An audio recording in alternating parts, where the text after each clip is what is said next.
Fala galera, tudo bem? Gente, vamos agora então corrigir os exercícios do anexo 2, tá? Que trata sobre princípio fundamental da contagem, o PFC. Bora lá? Olha só, no primeiro exercício, ele vai trazer para nós a seguinte situação. Renata vai colocar uma senha de 4 dígitos distintos no celular, ou seja, 100 dígitos repetidos. Ela quer utilizar os algarismos 6, 7, 8 e 9. Quantas senhas diferentes Renata pode criar? Pessoal, primeira coisa que a gente tem que utilizar quando nós falamos sobre análise combinatória, de forma especial aqui utilizando o princípio fundamental da contagem, é que eu vou analisar a questão observando por quantas etapas ela irá acontecer. Então aqui a senha tem quantos dígitos? 4 dígitos, tá? Então, quantas etapas vai acontecer para que ela escolha os números que vão formar esta senha? Então, ela vai ter o quê? 4 etapas. Com essas 4 etapas, na primeira etapa, ela tem que escolher, então, entre quantas opções. Então, você olha, divide primeiro por etapas, tá? E depois a gente vai observar e ver quantas são as opções disponíveis para que ela possa estar colocando em cada etapa daquela. Então, na primeira etapa, pessoal, ela tem disponíveis quantos números para poder escolher lá? Então, ela pode colocar no primeiro dígito, ela pode escolher entre o 6, 7, o 8 e o 9.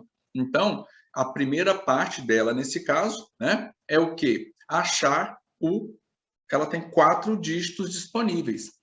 Na segunda etapa, o que vai acontecer? Se as senhas são distintas, ela não pode repetir aquele número. Se ela já tiver escolhido, por exemplo, o 7, só resta agora o 6, o 8 e o 9, ou seja, só sobra 3 dígitos. E assim vai acontecendo em cada um dos dígitos. No terceiro dígito sobra apenas 2 números e no quarto dígito apenas um número. No princípio fundamental da contagem, a gente pega então esses valores e multiplica entre eles. 4 vezes 3 vezes 2 vezes 1, 24. Vai ser possível realizar 24 senhas, bom? Próxima questão. Na questão 2, ela já vai dizer para nós assim, numa lanchonete, né, o lanche é composto por 3 partes. A pessoa vai escolher o pão, o tipo de pão, o molho e o recheio. Conhece uma lanchonete mais ou menos assim? Eu conheço. Se essa lanchonete oferece aos seus clientes 2 opções de pães, 3 de molho e 4 de recheio, a quantidade de lanches distintos, de novo, a quantidade de lanches diferentes, afinal de contas, imagina, se você escolhe um tipo de pão e coloca um tipo de recheio, mas muda entre os 3 tipos de molho, a cada vez que você muda o molho nessa combinação, você vai ter o quê? Um lanche diferente, não é isso? Então, vamos lá. Quantas etapas são para que faça a montagem desse lanche, a confecção desse lanche?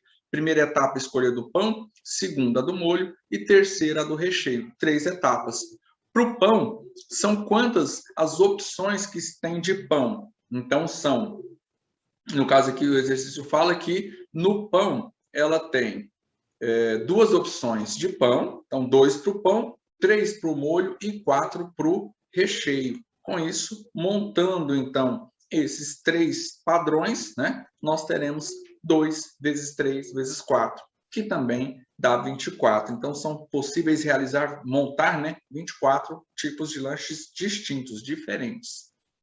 Na questão 3, ela vai nos dizer assim, um auditório de uma escola da rede estadual dispõe de 6 portas, que podem, né, ser utilizadas tanto para entrada ou para saída. Então, a porta, né, você pode entrar por aquela porta e sair pela mesma porta.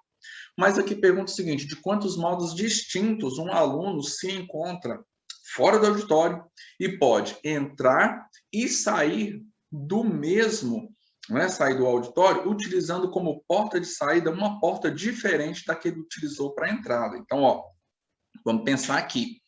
Nós temos, então, 6 portas, né?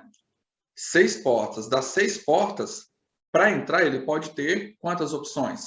6. Agora, para sair, ele tem quantas opções? Apenas 5, né? Ele pode escolher entre as 6 portas qualquer uma das 6. Só que na hora dele sair, ele só pode escolher 5. Então, quantas etapas vai acontecer? A etapa de entrar e a etapa de sair, né? Então, nós teremos o seguinte, opções de entradas e opção de saída. Quantas opções de entrada ele tem? 6. Quantas opções de saída? Apenas 5, porque ele não pode sair pela mesma porta que entrou. 6 vezes 5, só vai ser 30 tipos diferentes que vai ter entre entrar e sair dessa forma. Questão 4. Lívia quer pintar as 4 paredes do seu quarto, de modo que as paredes adjacentes, ou seja, a parede vizinha, né, tenha cor distinta, tem cor diferente, vai ser uma salada de fruta essa parede, né? Mas que ainda não sejam repetidas. Então, ela dispõe de 5 tipos de cores e considera que todas as paredes são diferentes, né?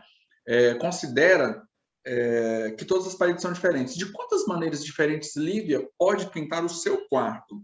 Então, imagina, ela tem as 4 paredes, se ela pinta aqui de branco, aqui não pode pintar de branco, né? Tem que ser a outra cor. E aqui, ou seja, eu posso alternar. Eu posso começar a pintar nessa parede de uma cor, essa aqui de outra.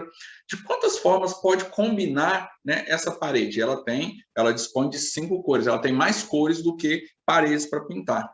Então, nós vamos montando aqui a primeira etapa. Se ela pinta a primeira parede, ela tem disponível quantas cores? 5. Na segunda etapa, vou pintar a segunda parede. Ela tem agora quantas cores? Só 4. Se ela já escolheu uma das 5, não pode repetir, 4. Na terceira, já sabe, né? Ela vai ter quantas cores? 3. E na quarta parede, vai lhe restar 2 cores. Só multiplicarmos, então, as 4 etapas, 5 vezes 4 vezes 3 vezes 2. E tudo isso dá 120 maneiras. Esse quarto dela pode ter 120 formas diferentes de combinar, né, como é que fica a pintura dessa parede. Bom, na quinta questão, né, para encerrarmos, de quantas maneiras um número com 3 algarismos distintos pode ser formado, utilizando quais números? 0, 1, 2, 3, 4 e 5. Então, primeira coisa, vamos observar as etapas.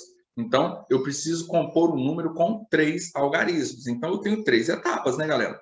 Por quê? Eu tenho que escolher o algarismo que está na primeira posição, o que vai na segunda e o que vai na última. Falando de forma mais matemática, o que está na ordem das unidades, da dezena e da centena, né? Então, essa seria a composição.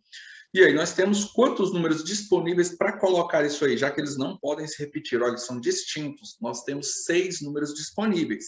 E aí, muitas vezes, a gente vai pensar o seguinte, na primeira etapa, o nosso pensamento primeiro algarismo. Poxa, seriam quantos os números que nós, né, teríamos distintos? Aí você fala, então agora é 6, né, 5 e 4. Vai estar errado por quê, gente? Um detalhe muito importante. Quando eu falo em algarismo, não dá para mim considerar um número, né? No caso aí, não é uma senha, tá? Aqui não é, a primeira questão ela foi de uma senha, mas aqui formar um número com 3 dígitos, o 0 não pode ser o primeiro, fazer parte do primeiro dígito, ou seja, está na casa das centenas. Eu não posso começar um número, né, com 3 dígitos e o 0 começar na casa da centena. Eu não poderia ter o tipo 0, 10, 10 não, né, porque não pode nem repetir, mas o 0, 12, isso parece mais linha de ônibus, né? Então, o 0 não pode estar na ordem das centenas. Com isso, o que nos resta? Para o primeiro algarismo, eu não tenho 6 números disponíveis, porque o 0 eu não posso considerar, então eu vou ter 5. Para o segundo algarismo, o que vai acontecer? Agora, se eu já escolhi 1, me restam quantos? Agora o 0 pode estar, não pode? Eu posso ter o 102, por exemplo, certo? Então, eu agora tenho, se eu era 6, 1 já foi no primeiro, então me sobra 5 algarismos distintos. E por último, que está na terceira posição, que seria a ordem das unidades, vai me restar o quê? 4, né? Então, é só a multiplicação de 5 vezes 5 e vezes 4, que isso resulta em 100 maneiras, né, de montar, ou seja, vai dar 100 números, 100 combinações com essa limitação que nós temos aí. Pessoal, então nossa correção é essa, tá? Encerramos por aqui. Espero que tenham compreendido, né, e gostado da aula. Fiquem todos com Deus. Tchau, tchau.